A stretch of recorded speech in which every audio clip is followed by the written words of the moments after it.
Rich dad poor dad की सारांश Robert T Kiyosaki की रिच डैड पुअर डैड किताब दो अलग अलग सोच रखने वाले पिता की आर्थिक नीतियों पर आधारित है। रॉबर्ट के असली पिता गरीब पिता और उसके दोस्त के पिता अमीर पिता के दृष्टिकोण में अंतर दिखाया गया है।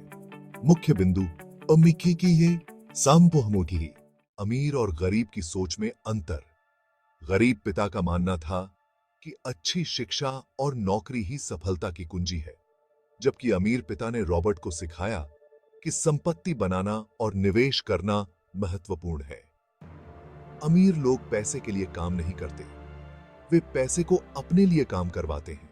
एसेट्स और लायबिलिटीज का फर्क कियोसाकी बताते हैं कि अमीर लोग एसेट्स संपत्तियां खरीदते हैं, जबकि गरीब और मध्यम वर्ग लायबिलिटीज दायित्व को संपत्ति मानकर खरीदते हैं। एसेट्स वो चीजें हैं जो आपकी जेब में पैसा लाती हैं, जबकि लायबिलिटीज आपकी जेब से पैसा ले जाती हैं। पैसों का प्रबंधन किताब में बताया गया है कि वित्तीय शिक्षा महत्वपूर्ण है। स्कूल में हमें पैसे के बारे में नहीं सिखाया जाता और इसलिए ज्यादातर लोग वित्तीय निर्णयों में गलतियां करते हैं।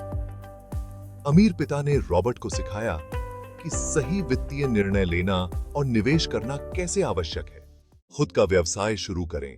अमीर बनने के लिए केवल नौकरी पर निर्भर रहना पर्याप्त नहीं है। रॉबर्ट बताते हैं कि हमें अपना व्यवसाय शुरू करने और खुद का बॉस बनने की दिशा में सोचना चाहिए। हमें पैसों से डरना नहीं चाहिए, बल्कि उसे समझकर अपनी ताकत बनाना चाहिए। सफलता के लिए जोखिम उठाना अमीर पिता सिखाते हैं कि जोखिम लेना जरूरी है, लेकिन वह जोखिम शिक्षित और समझदारी भरा होना चाहिए।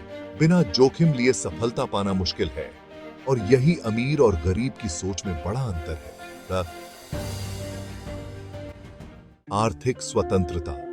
आर्थिक स्वतंत्रता का मतलब है कि आपके पास इतने एसेट्स हों कि आपको पैसों के लिए काम करने की जरूरत ना हो। अमीर लोग अपने पैसों को निवेश करके आय के नए स्रोत बनाते हैं, जिससे वे आर्थिक रूप से स्वतंत्र हो जाते हैं। वे की निष्कर्ष रिच डैड पुअर डैड यह सिखाती है कि अमीर बनने के लिए हमें अपनी सोच और पैसों के प्रति नजरिया बदलने की जरूरत है। हमें एसेट्स में निवेश करना चाहिए, खुद का व्यवसाय शुरू करना चाहिए और लगातार वित्तीय शिक्षा प्राप्त करनी चाहिए।